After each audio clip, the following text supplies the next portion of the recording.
तर भंडाऱ्यात महाराष्ट्र राज्य ग्रामीण जीवनोन्नती अभियानात निवेदनाशिवाय लाखोंचा खर्च करण्यात आलेला आहे।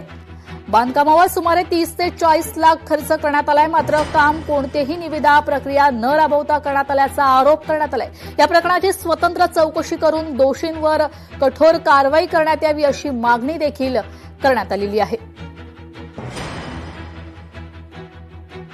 मागच्या वर्षी उमेदच्या महिलांनी धान्य गोदामाकरता ना हरकत प्रमाणपत्र मागितले होते। आमच्या गावातील बरेच महिला त्या उमेदमध्ये कार्यरत आहेत आणि सक्रिय आहेत।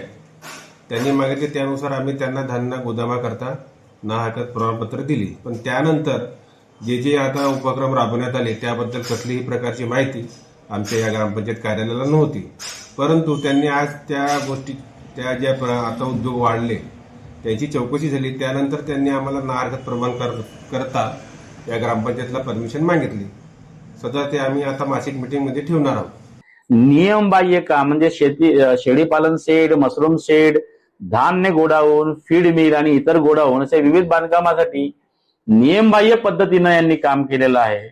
यांच्याकडे कसलाही टेंडर पद्धतीने भरला गेला नाही, ते टेंडर ओपन केले गेले नाहीत, माहिती नाही, एका ठेकेदाराच्या मार्फत हे काम केलं गेलं आहे। ज्या ठिकाणी हे काम केलं गेलं आहे सावरी मुरमाडीच्या माननीय सरपंच महोदयांना आम्ही विचारणा केली। त्यांनी सांगितलं की या बांधकामासाठी ग्रामपंचायतकडून कसलीही एनओसी घेतली गेलेली नाही आहे।